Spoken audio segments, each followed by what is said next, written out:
Is that you?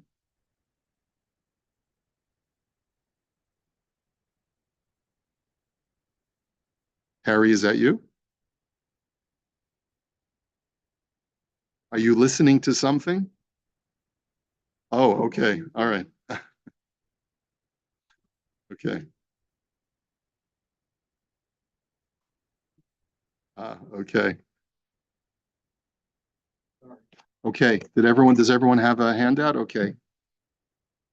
Okay. So the topic of our discussion for tonight is there's this minhag that some people have heard of that if a person has suffered a loss, and it's the first loss in their family, then they don't go to Yizkor the first year. Have you heard that minhag? Well, if it's a second loss, you have to stay in for Yizkor for the first loss. Yeah. Now, some have questioned me and said, well, if it's my first year, it's my second parent, right? So do I say Yizkor only for the first parent, or do I say Yizkor for the first parent and the second parent? As you're going to learn tonight, this minhag is not a correct minhag. Okay? Um, and I say that with some hesitation because it's quoted by the Kitzur Shulchan Aruch. So it's not like it's totally invalid. There's basis for it, but the vast majority of the poskim outright reject it as being a legitimate minhag. This discussion only begins sometime in the early 19th century. I don't know of any discussion of this taking place before that time, so it's a relatively recent phenomenon.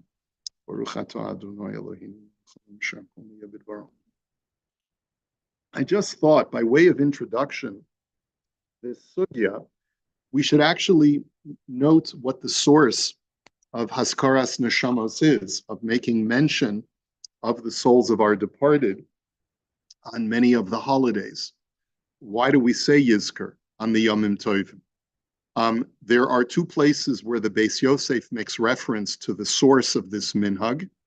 One place really is in Hilchos Shabbos, where he talks about Haskaras Neshamos, not in the context of Yizkor, but rather what? Rather saying Kel Mole Rachamim. We say a Kel Mole on Shabbos for the deceased. And one of the things that we want to try and at least figure out in our own minds, what's the difference between Yizkor, where we say an additional tefillah, and a regular Kel Mole that we would say for our departed on their yahrzeit or on the Shabbos before their yahrzeit.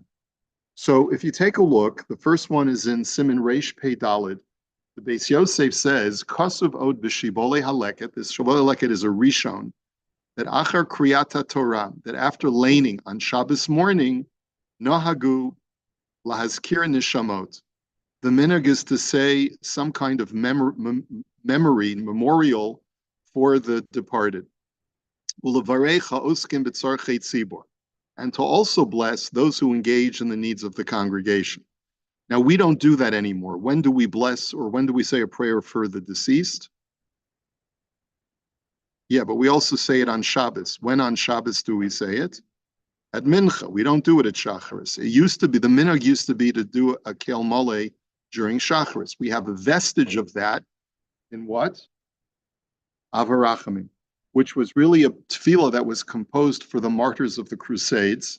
But it's a vestige of the fact that they used to say a full-blown Kel Mole on Shabbos morning. Because of Harav Binyamin, Lefisha Shabbos hu Yom Menucha, Dugma le'atid lavo.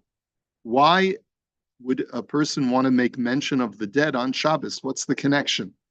And so he quotes this Rav Binyamin as saying that Shabbos is a day of rest. It has a semblance to the future world. V'yom lasid lavo, v'yom shagam dugma lasid lavo, v'yom shagam hamesim nochimbo. It's also a day when the dead have respite. How do we know that the dead have respite on Shabbos? Well, you remember that from Maseches Gehenim? Have you ever heard of Maseches Gehenim? It's one of these small midrashim that says that on Shabbos, those who are burning in Gehenim get respite from Gehenim. and they're not judged. And therefore, roi lahaskirim lemenucha v'livracha. And therefore, it's only appropriate to mention them that they should have a good rest, and they should be blessed. Ulehispalel aleihem, and we should daven for them. V'chein mevorchim al ha'uskim b'tzorchei tzibor u'tzdaka u'gemilas chasadim. And we then, at the same time, bless those people who engage in the needs of the congregation. And they give tzedakah, and they do acts of chesed. It's almost like we're embracing the tzaddikim who are alive and our beloved who are no longer alive. We give them both a bracha.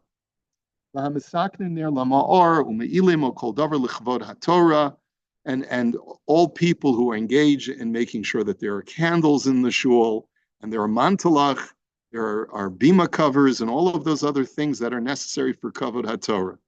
The ha'oskim b'Torah, and those who study Torah. And by blessing those people in the shul in the middle of the davening, when so many people are there, halavai, they're not at Kiddush Club, then people will be inspired. People will be inspired to emulate those people as well. Now,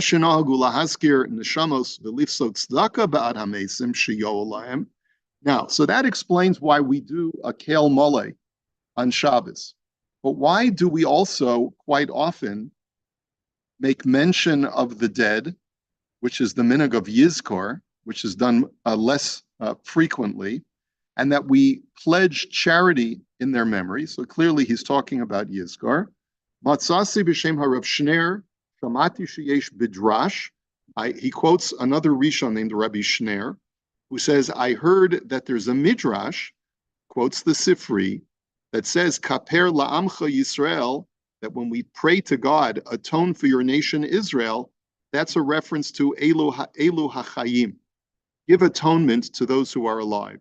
Asher padisa Hashem, that you have redeemed, O God, Elu hamesim. That means that we're praying to God not only to give an atonement to the living, also an atonement to the dead. Magid shahamesim tzrichim kapara. This tells me that the dead also need some kind of atonement, and they could use our help. So let's be very clear. Shabbos, when we say akel mole rachamim, we're giving them a bracha. We're praying on their behalf that Hashem should bless them. But why do we say Yizkor? And why do we give tzedakah in their merit? Because even the dead need not just a bracha, they need atonement, they need rectification. And it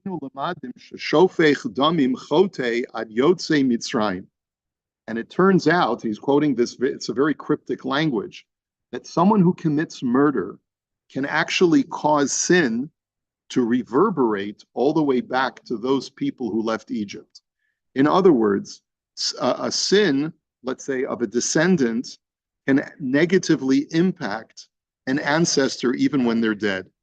And that's why the dead need some kind of atonement for the sins of their children as well. He's not talking about Shabbos now. He's talking about Yizkor on Yom Tovim, on Yom Kippur and Yom Tovim, because he's changed gears. The first part of the paragraph, he was talking about saying a kel mole on Shabbos. Then when he says, that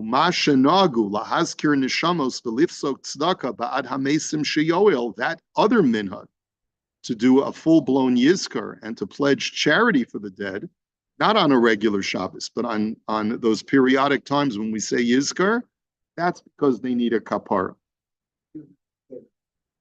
Correct. I'm reading between the lines. You'll see that seems to be the correct reading.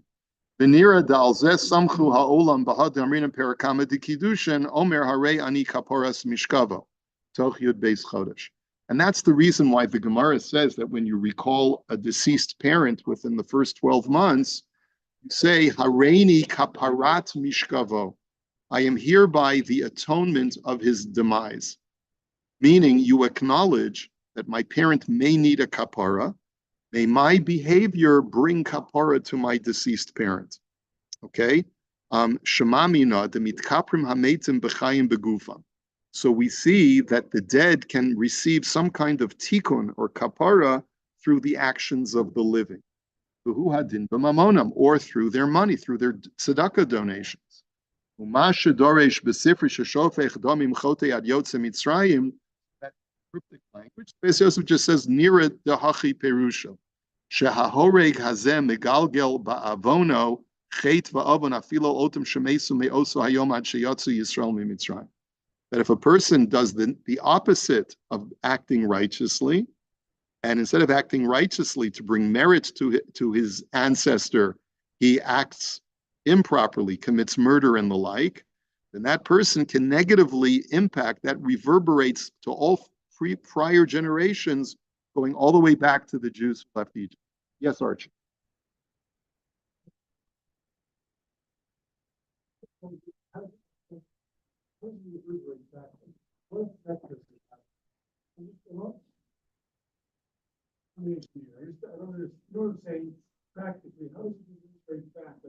Practically? You're asking a question about the afterlife. There is no practical. Yeah.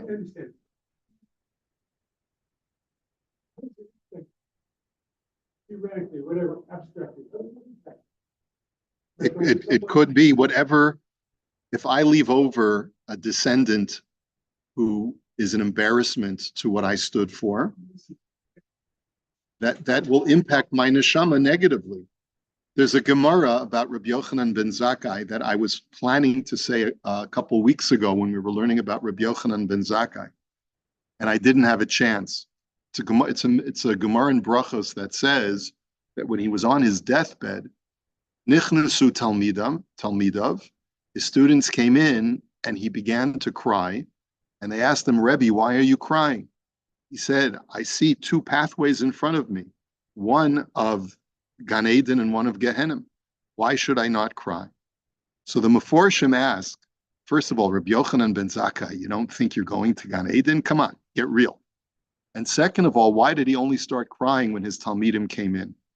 So the Balei Musar explained that his only concern was, I know that I've lived a virtuous life, but if I leave over students who did not live virtuously, then I'm responsible for them. And therefore, my neshama could be in some way punished or lowered because of something that one of my children does. So therefore, Hareini Kaparas Mishkavo implies I want my actions to act as a kapara for my parent instead of the opposite. Okay? Yeah. I'm not sure. I mean, I think they're two sides of the same coin, but one is that when I do a mitzvah, I elevate the neshama, and the other one is that when I do a mitzvah, I atone for whatever defect exists in the neshama. So I guess you could say they're pretty much the same thing, just one is viewed in the positive and one is viewed in the negative. Perhaps. Okay, the other place you'll find the Beis Yosef talking about Yizkor is in Siman Taf Reish Chaf Aleph, which is in Hilchos Yom Kippur. And he writes in the name of the Mordechai, Mar Shiur Galu Lidor Tzedakah B'Yom HaKippurim Avor HaMeitim Yesh Lahavi Raya Misifri. And he quotes the exact same medrash about the Egla Arufa. So we're going to skip that. And then he go down to the third line and he says, V'kosav harokeach, mashaposkin staka Avor HaMesa B'Yom HaKippurim Yesh Lahem Asmachta. The reason why we pledge charity for the dead, for our deceased relatives on Yom Kippur, can be connected to a pasuk. Shekasav b'sof parshas Tetzaveh, HaKippurim achas bashana yichaper, v'samuch le'v'nasnu ish kofer nafsho ladoshem. That the last pasuk of parshas Tetzaveh says that there shall be atonement once a year. Once a year he shall atone. And then right afterwards in Parshas Kitisa, it says, V'nasnu ish kofer nafsho, that you will give an atonement for your soul. So how in the world does it work? Like Archie's question, that by a person who's living giving tzedakah on behalf of a deceased person, that it helps them. Ela Hashem bochen libos hachayim v'hamesim.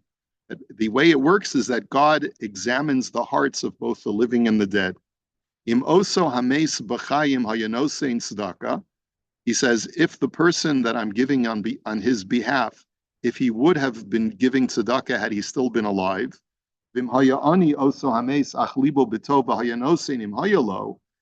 or if he was poor when he died, and if when he was alive he didn't give, but only because he was poor, but had he had more wealth, like the son that he left over who was giving tzedakah on his behalf, and he would have given, then it works. That a living person has the ability to alleviate any negative judgment that is being exacted from the soul of the dead. David al Avshalom Rabbi Yochanan al Acher. And it works the same way that David was able to alleviate Avshalom's judgment in Shamayim, and Rabbi Yochanan was able to do the same for Acher, Elisha ben Abuya. Avalim nasan ba'avur rasha ein moel v'nosan. But if you do it for a wicked person, you try to give tzedakah for a true rasha who has no association with that mitzvah of tzedakah, or whatever mitzvah you choose to do, then it doesn't work. In other words, according to the Beis Yosef, the mitzvah that you do of tzedakah has to in some way be associated to the mace, that he too gave tzedakah, or he would have given tzedakah if circumstances in his life were different, etc. And therefore, we give out of honor to the dead. And then the last thing he says is that there's a secondary benefit to giving tzedakah for the dead, is that they will put in a good word for their descendants also. So there's what's the word? A reciprocal process that's going on. I'm blessing them and giving them merit, and they'll put in a good word for me as well. Okay? So that's the concept of Yizkor in general. All we know from the Shulchan Aruch about Yizkor is contained in Hilchos Yom Kippur, and that's really the only place where the Shulchan Aruch brings this down. The Machaber says the minhag is to pledge tzedakah for the dead on Yom Kippur, because on Yom Kippur not only are the living judged, but also the dead are judged. Okay? So, because the dead require kapara, right? And Yom Kippur is the Day of Atonement, so it's a day of atonement not only for the living, but also the dead. And interestingly, the Machaber doesn't say this a minhag of Yizkor. It's only from the Ramah, who says, "Umazkirin nishmosehem," we recall their souls. The hamesim gam ken yesh lahem kapara b'yom haKippurim, because the dead also have a kapara on Yom Kippur. Okay, so now let's get to one of the earliest mentions of this idea of Yizkor being limited in some way. I'm not going to read the whole Kitzur because it really is an encapsulation of much of what we read in the Beis Yosef. He also adds that when you remember the dead, it humbles you, because it helps you remember the day of death also, that we're all going to die eventually. And that also is helpful on Yom Kippur to help me do tshuva. He also mentions in the Kitzur the other days when we say Yizkor, when the congregation is gathered in the Shul, which is on the last day of Pesach, the second day of Shavuos, Shmini Atzeres. And he also says that the reason why we read it on those specific days is because we read the words Kol HaBechor, and it says, Ish kematanat yado kibirkas Hashem Elokecha asher ta'aseh lach, that each person should give whatever he's capable of giving to tzedakah. So we associate that with the giving of tzedakah for the deceased. Okay, now look at the underlined section in the Kitzur. He says, "V'noyagin ki mi sheyesh lo av va'em yotzei mi beis hakneses b'shas haskaras neshamas." There is a minhag that if someone's parents are alive, they should leave the shul during Yizkor. Not going to touch that right now. Many of you know that the reason why that's done, we'll see some reasons brought down by the Meforshim as just an aside. But the main reason is that it shouldn't there's two reasons given. One is that it gives an ayin hara. And number two, people tend to say words that they see other people saying. So if a person would say, see other people saying Yizkor, he might follow along and say Yizkor for one of his parents who's alive, and it would create a pischon peh. It would create opportunity to speak. When you say something, it could come true, even though it's not your intention for it to come true. So for those two reasons, the living walk outside. My feeling is that the social norms have changed, and people who walk outside create a disruption, and the ayin hara is just the opposite. We look in a resentful way to the people who walk outside during Yizkor, because you're out there making jokes and schmoozing and talking about everything under the sun, and you're not being respectful to the people who are inside the shul. So, but that's another discussion for another time. Gam no again. So the last line of the Kitzer is Gam no hagin shebetoch shana rishona lemisa sa'avu ha'em yotze gam kein mi beis hakneses. The Kitzer says there's also a minhag that if it's within the year of a person's passing of his father or mother, that he should also leave from the Beis HaKnesset. Now, what is the source of this? Where did the Kitzer get this? It's one of the first times that this is brought in any mainstream sefer of halacha. And the Kitzer is a very recent composition, early 19th century, late 18th, I think it's early 19th century. You can Google it and tell me when what? Is it that late? Do you want to Google it and tell me when the first edition of the Kitzer Shulchan Aruch was published? Okay.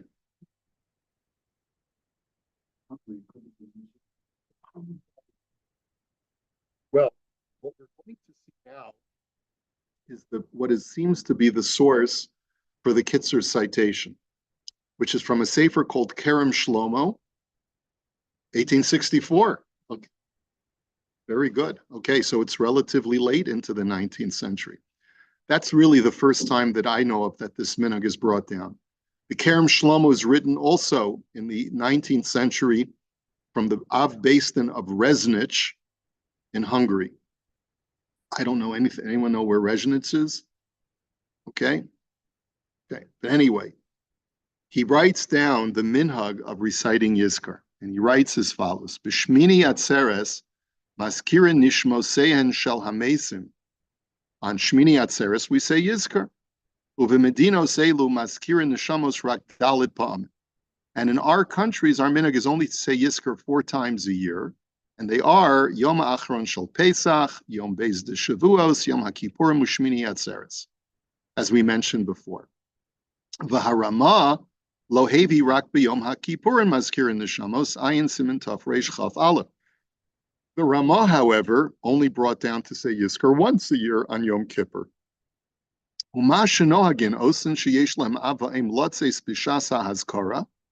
says, why do people walk out if their parents are alive? Where does that minhag come from? So he says, Kosav b'sefer, it's not Lechem Chamudos, it may be Lev Chachamim, I think there's a sefer. I couldn't find the sefer. I looked around for it. And I see that other Sfarim who quote the Kerem Shlomo also can't find the sefer. So it's an obscure sefer that seems to no longer be available. He quotes him as saying, Pen v'ulai. Perhaps you could suggest why people walk out. Im yihi yushama yavoli de tos v'yamru gam ken imahem ubris krusa lisfasayim. He says, because people might make a mistake, and people who have parents might accidentally start saying Yizkor. And whatever comes out of your mouth could actually make things come true. Okay? He says, that seems to be a good reason.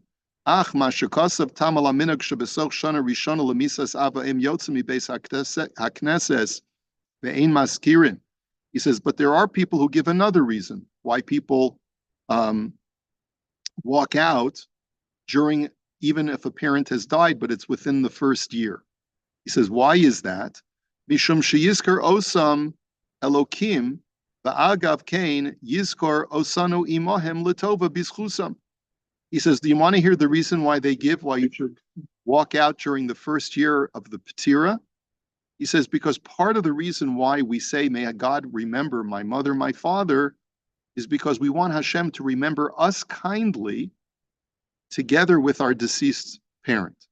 In the zuchus of this wonderful parent that I have, who was such a tzaddik, please remember me latova as well. Okay? Uvesoch shana rishona lo shayach hachtam. But during the first year of their patira, that reason is not applicable. Why? Kidai lahafkia es atzmam ad kan lashona. He says, because during the first year of a person's patira, they only have enough spiritual energy to save themselves. They don't have the ability to save other people. So you should, if the whole reason for saying Yizkor is that God, not only should God bless them, but in their zuchus, I should be blessed, I should gain something, then in the first year, they're struggling to try to get themselves out of Gehenna and get to a higher madreg in Gan Eden. They can't be helping me during the first year. When they have a lichtika chelik in Gan Eden, right, after the first year, Kaddish is over and they finally found their resting place, then I can ask Hashem, remember them and may their schus stand for me as well. But during the first year, they're too busy, the Mason. They can't save anyone. They're struggling just to save themselves. Do you hear the reason he's giving?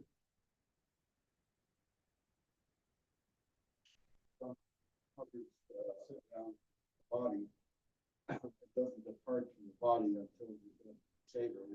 Yeah, I'm familiar with that tradition from the Ari and I think from others.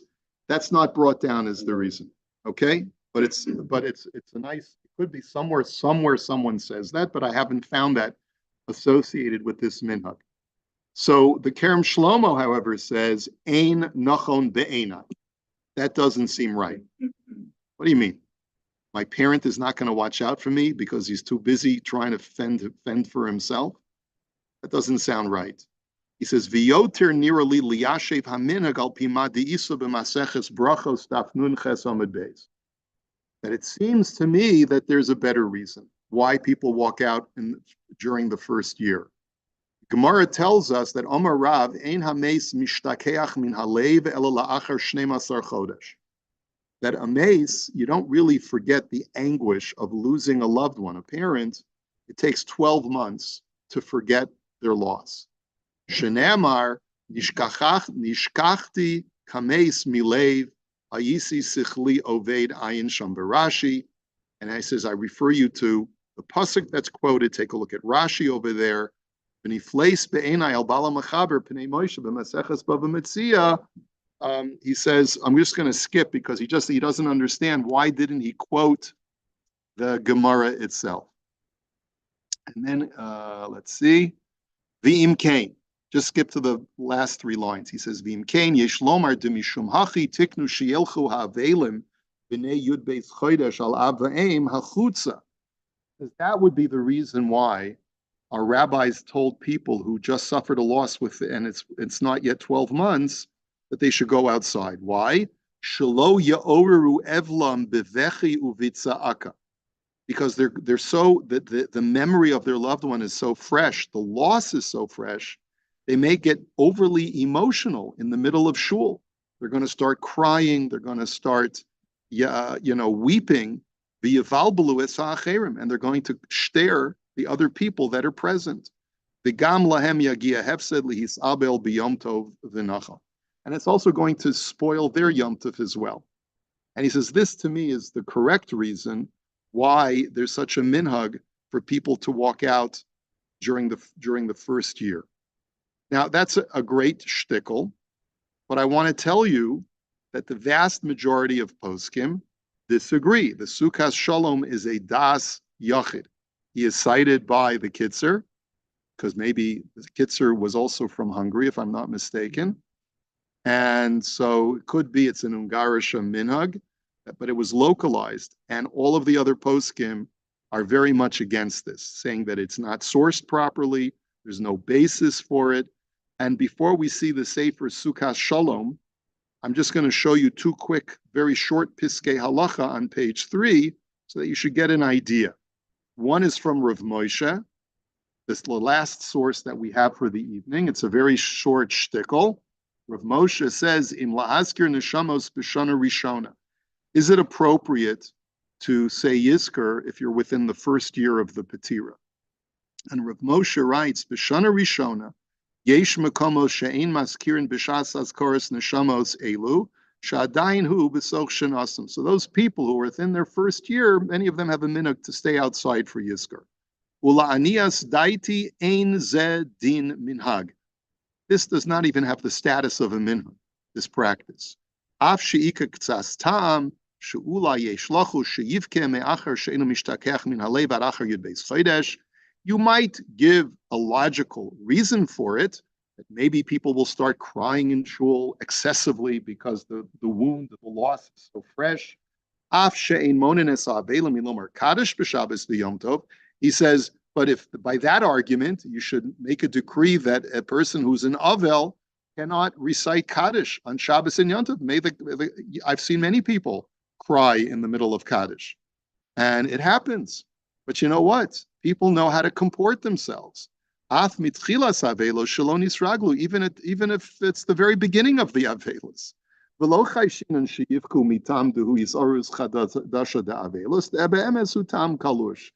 so Rav Moshe says, we're not worried that people are going to lose their composure. They're going to totally start breaking down in the middle of shul. He says, so you see, that's really a weak argument. And therefore, Rav Moshe concludes, if a person wants to stay inside during the first year, don't tell him to go out because he's doing the right thing. In other words, Rav Moshe was aware of all the yentas who go over to a guy and say, oh, you shouldn't be here for Yizkor. What are you doing here? You should go out. So, yeah, you're from friend from Smichas Chaver. So, right? Yeah.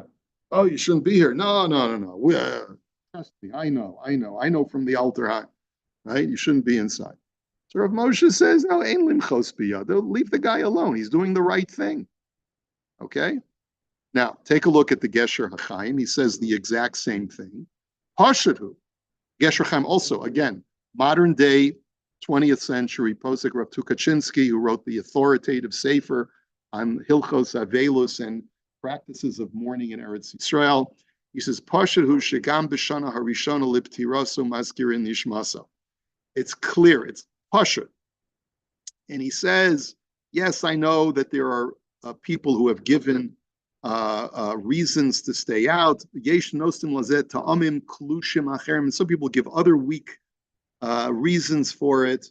And then, if you look at the second paragraph, the Gesher HaChaim says, "V'lo od, ela afilu b'shavua harishon amrim haskaras neshamas." Even if your mamish mitten Aveilus and Yontif comes, you should still say Yizkor, right? Uladas. And the only thing that he says that you should avoid is if, let's say, the Petira and the Kavura was over Yontif, and you haven't yet had a chance to sit Shiva, there the minhag is to not say Yizkor yet, right? There the minhag is not to say Yizkor. I'm sorry. He says, "Va'afilu kishiyom tov daches Aveilus v'dan lo chol alav Aveilus mazkirin nishmas." He says, yes, say Yizkor even if you haven't started Shiva. The only thing you don't do is this thing that he calls hashkava, which is a Sephardic custom, which is to say additional tefillos. That he says you don't do. He says po ir hakodesh lo noagin kain.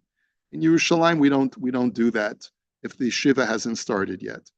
Kemochein imeis b'moyed shemaskirin neshamos b'yizkor v'ukodem hakvira ein maskirin neshamos. But then he says if he dies during Chol HaMoed, maybe just on the Yontif, shemaskirin neshamos b'yizkor v'ukodem hakvira ein maskirin neshamos. If the person, if it's before the burial, then you don't say Yizkor. But if you buried him and you haven't said Shiva yet, then you do say Yizkor. But if it's before the Kfura, because he died on the Yontif, so then you wouldn't say Yizkor. That's the only thing that he says you don't say Yizkor for if you haven't yet buried him. Okay, now, let's go back. There's a sefer called Sukas Shalom. It took me a while to find this. At least, and it's a little bit hard to read some of the text. It was written by Harav Eliyahu Gutmacher, who was a Polish Rav.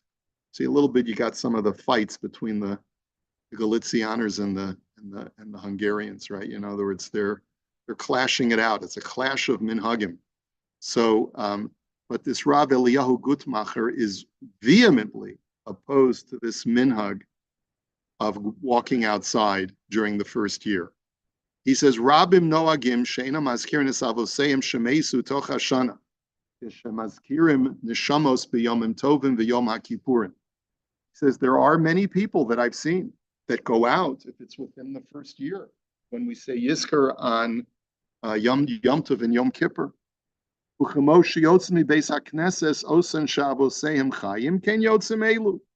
he says, just like people whose parents are still alive walk out, these people walk out too.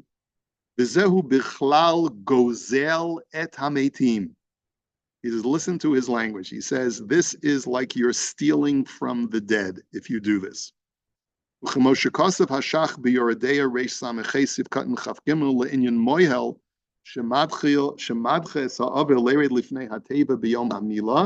והבי כאילו מויכה באדם לעשוס מצווה וכאילו גוזל אס המס. אם לא במקום שיש מנה קבוע על פי חכמים. So you know that there's a lot of sometimes conflict. Who should lead the davening? Should it be, let's say there's a moil in Shul. Should he lead the davening or should someone who has yard site lead the davening? So the Shach comments on this, or is, sorry, not a person with yard site, a person who is an Avel. So who leads the davening? And it's not clear at what stage of his Aveilus is. But the point is that the Shach says that the Avel has priority over the Moil. And if the Moil pushes aside the Avel and takes the Amud instead of the Avel, he's doing a terrible thing, and it's Ki'ilu Gozelet Hamet. It's as if he's stealing from the dead. Because the davening for the Amud gives chus to the departed. And so if you, because you're such a hatzi-tatzi moil, you want to daven for the Amud, you're stealing that zuchus from the decedent. And he says, the Hamagin Avram, the Ferish Gamkein, Sivkat Chavdalad Machriya, the Avel Nidcha v'yortzeit lo Nidcha v'chein Paskinan. And we paskin that if it's a yard site, the yard site takes priority over the moil. Al kol ponim roam anachnu shemisha mevatel tovat haniftar nikra gozelet hamet umevatel mitzvah. But anytime you deprive the dead of their due, of something that can help them, then you're called a gozel es hames by not doing that mitzvah. V'chein yesh lomar al zeh. And I think it's true to say this about this case as well. The guy who walks outside for Yizkor. Bifrat be'et asher hatzibur biyachad maskirin neshamas, she'azu tefila berabim. He says, and especially think about the energy that is being generated for the deceased when everyone's davening together in the tzibur. He says, hagam shekol echad maskir shem avosav hamunachim munachim levad. Granted that everyone's mentioning a different name, but still, b'cholzos shayach bazeh divrei chazal brachos v'leima mar l'shlucha d'tzibura ba'idin d'matz l'tzibura leisi v'lo di lamar. So he says, but still, the Gemara in Brachos says that even when you're davening by yourself, you should try to find the time that the tzibur is davening. And he says, Amalei mai kulei hai. And why is that so important to let the story in the Gemara where you have to let me know what time the tzibur is davening? Amrlei the Amar Rabbi Yochanan Mishum Rashbi, Mai Dichsiv Anisfi Lasila Chashem Eisratzon, Emasai Eisratzon B'Shah Ashat Tzibur Mispalalim, because it's considered to be a time of divine benevolence, a time of God really wanting our prayers and showing us grace when everyone is davening together. So this guy who walks outside when the tzibur is davening together is doing a very bad thing. We're going to skip a couple of lines.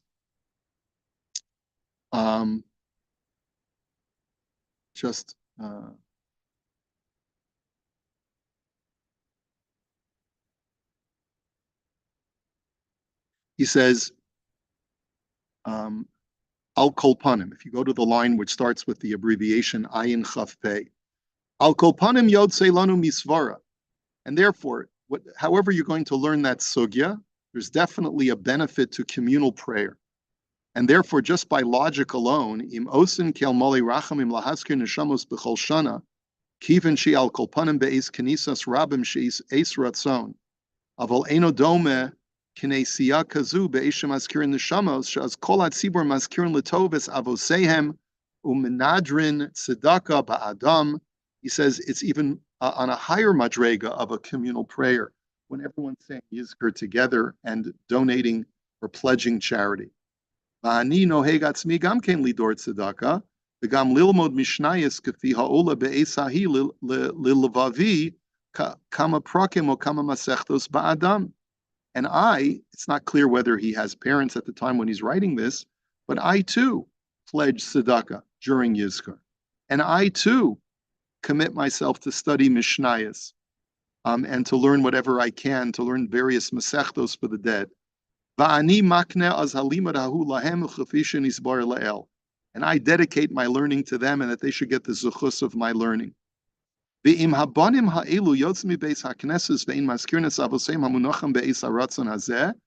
says, and if the children leave at a time of this Eis Ratzon, of when God is listening to our tefillos with grace, it's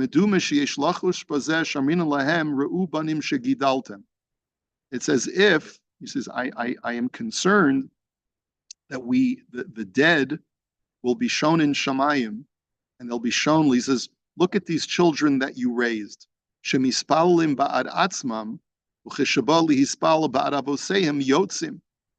they only daven for themselves. And when it's time to daven for their parents, they get up and they walk out. He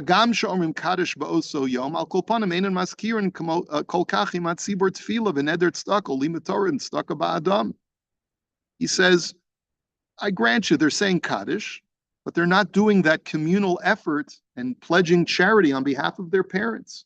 And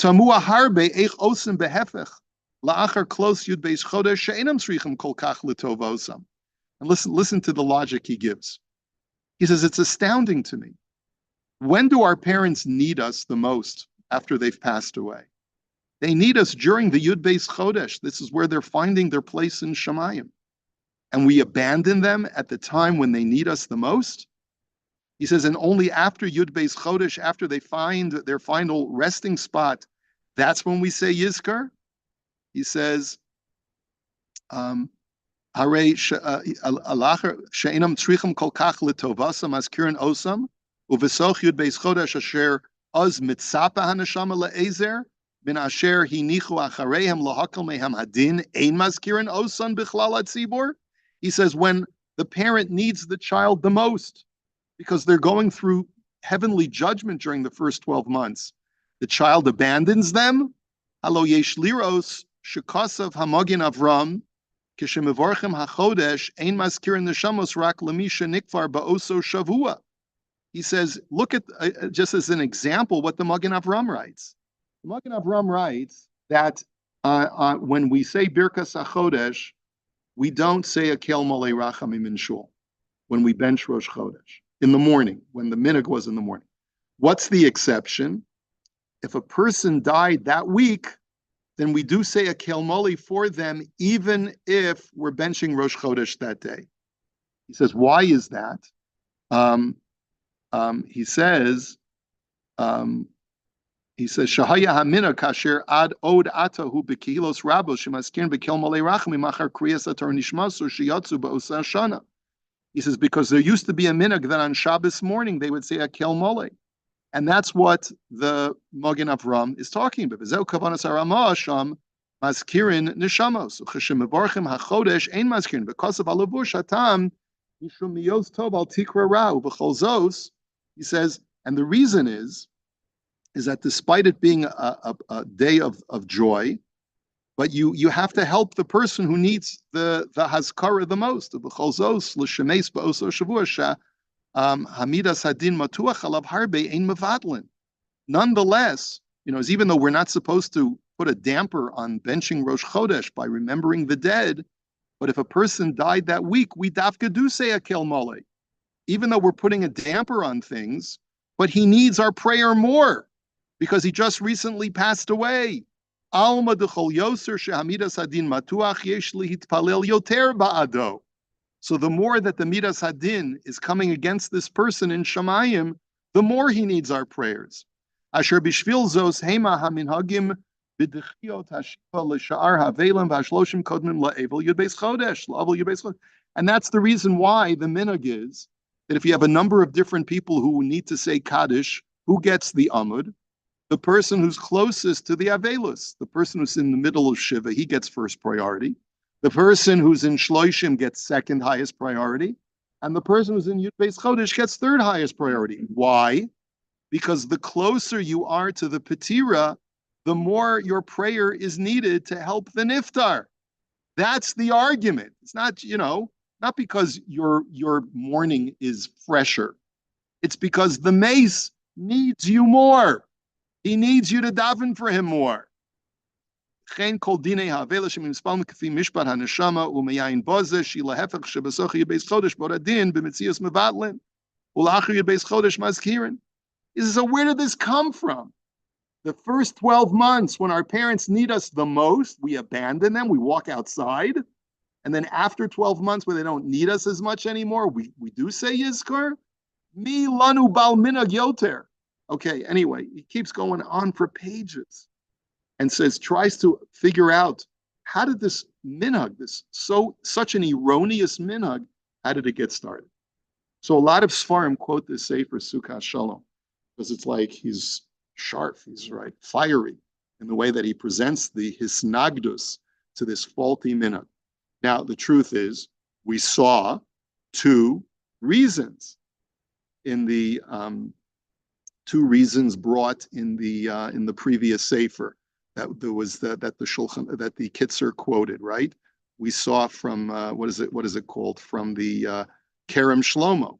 We saw one reason that he didn't agree with, right? That is because they're in the first year, our parents, he's looking at it for self reasons. I say Yizkor so that there'll be a Melitz Yosher for me. How can they be a Melitz Yosher the first year? They're too busy saving themselves. He says, the Kerem Shlomo says, I reject that reason. And the second reason, because maybe they'll be overcome with emotion, maybe that's the right reason. But you saw the Gesher HaChaim rejects it, Rav Moshe rejects it, and Rav Moshe brought proof. He says, one second, if you're worried about being overcome with emotion, why let them say Kaddish? So bottom line is, all of the modern day poskim that I've been able to find all said in unison, despite the fact that the Kitzer says that this is a minhag, this is not a minhag. And it's not appropriate. So whenever people come to me, I tell them the exact same thing. But you should know that this is one of those big misnomers, So I think, we'll take questions and then we'll be done. Questions, comments.